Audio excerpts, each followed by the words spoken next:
আপনি যদি চান যে গোটা আসমানের ফেরেশতারা আপনার জন্য রহমের দোয়া করুক, গোটা আসমানের ফেরেশতারা আপনার বারাকার দোয়া করুক, তাহলে 10টা উপায় আজকে বলে দেব, 10টা আমল আজকে বলে দেব ইনশাআল্লাহ তাআলা।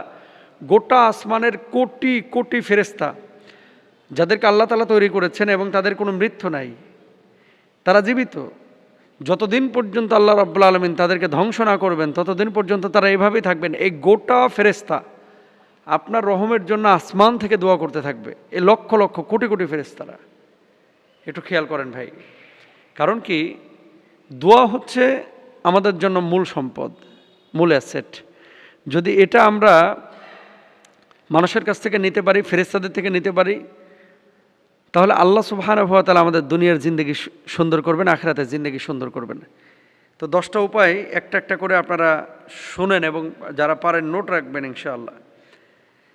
1 নম্বর হচ্ছে ঈমান এবং তওবার উপরে অবিচল থাকা। ঈমান এবং তওবা কিন্তু দুইটা একটা অপরটার সাথে সম্পৃক্ত। ঈমান ছাড়া তওবা কবুল হয় না, আবার তওবা ছাড়া ঈমান। আপনি যদি দাবি করেন ঈমানদার, তাহলে পরিপূর্ণভাবে আপনি ঈমানের মধ্যে দাখিল হতে পারেন না। কারণ প্রত্যেকটা মানুষের জীবনে কিছু না কিছু ভুল করে, তাই না? ছোট হোক বড় হোক, সব মানুষের জীবনে কিন্তু ভুল আছে। এখন আপনি যদি তওবা না করেন, এই ভুল থেকে আপনি ফিরবেন কিভাবে, শুধরাবেন কিভাবে? ঈমান এবং তওবার উপরে যারা অবিচল থাকে, আসমানের কোটি কোটি ফেরেশতা তার জন্য দোয়া করতে থাকে, সুবহানাল্লাহ। 1 নাম্বার। এবার আসেন 2 নাম্বার। নামাজের অপেক্ষায় অজু অবস্থায় কোনো মানুষ যদি মসজিদে বসে থাকে, রাসূল সাল্লাল্লাহু আলাইহি ওয়াসাল্লাম বলেছেন, তোমাদের কেউ যতক্ষণ তার নামাজের স্থানে বসে থাকে এবং তার অজু নষ্ট না হয়, ততক্ষণ ফেরেশতারা তার জন্য দোয়া করতে থাকেন, হে আল্লাহ তাকে ক্ষমা করুন, তার প্রতি দয়া করুন। সহিহ বুখারীর হাদিস। এই জন্য প্রত্যেকটা মানুষ অজু, নামাজে দাঁড়ানোর আগে অজু করে নেবেন, এবং মসজিদে যদি 15 মিনিটও বসে থাকেন, নামাজের জন্য অপেক্ষমান থাকেন, আসমানের কোটি কোটি ফেরেশতা আপনার রহমের জন্য দোয়া করতে থাকবে, সুবহানাল্লাহ। এটা কিন্তু বিশাল বড় উপকারী একটা আমল। 3 নাম্বার, প্রথম কাতারে যারা নামাজ আদায় করে, রাসূল সাল্লাল্লাহু আলাইহি ওয়াসাল্লাম বলেছেন, আল্লাহ তার ফেরেশতারা প্রথম কাতারের মুসল্লিদের উপরে রহমত বর্ষণ করেন। ইবনে মাজার হাদিস।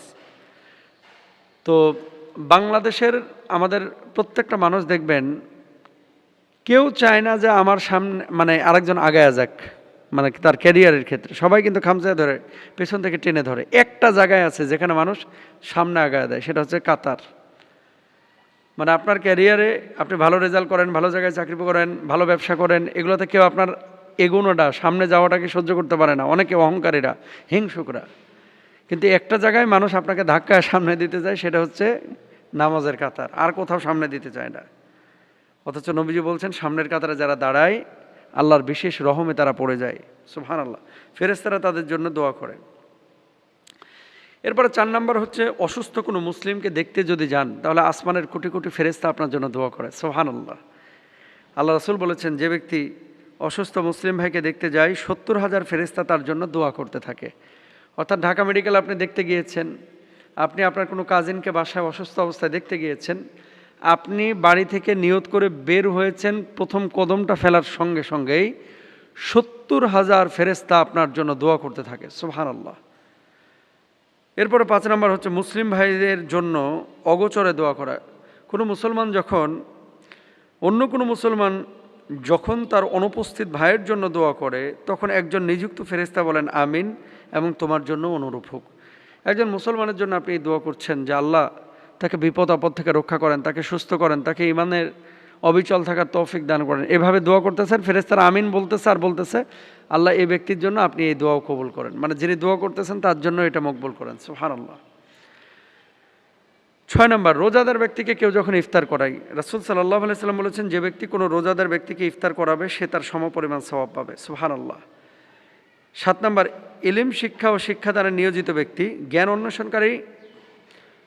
জ্ঞান অন্বেষণকারীর প্রতি আল্লাহ সুবহানাহু ওয়া তাআলা সন্তুষ্ট হন, এবং সন্তুষ্ট হয়ে ফেরেশতারা জ্ঞান অন্বেষণকারী ব্যক্তির উপরে ফেরেশতারা খুশি হন, আল্লাহও খুশি হন, এবং খুশি হয়ে ফেরেশতারা তাদের ডানাগুলো এই জ্ঞান অন্বেষণকারী ব্যক্তির পায়ের নিচে বিছিয়ে দেন, এবং তাদের উপরে ছায়ার মতো তারা এটাকে বিছিয়ে রাখেন, ডানাগুলো ফেরেশতাদের ডানা, সুবহানাল্লাহ। মানুষের কল্যাণে যখন ব্যয় করা হয়, 8 নাম্বার। 9 নাম্বার, আল্লাহ রাসূল সাল্লাল্লাহু আলাইহি ওয়াসাল্লামের উপরে যখন বেশি বেশি দরুদ পাঠ করা হয়। 10 নাম্বার, সর্বদা পবিত্র এবং অজু অবস্থায় থাকা হয়। এই 10টি উপায়ে আসমানের কোটি কোটি কোটি কোটি ফেরেশতাদের দোয়া এবং রহমত বরকতের দোয়া পাওয়া যায়। এই 10টা আমল যদি আপনি সচরাচর করেন, আল্লাহ তাআলা আপনার আমল নামাই সওয়াব তো দিবেনই এবং আসমানের ফেরেশতারা 24 ঘন্টা আপনার জন্য দোয়া করতে থাকবে। সুবহানাল্লাহ, আল্লাহ কবুল করুন, আমিন।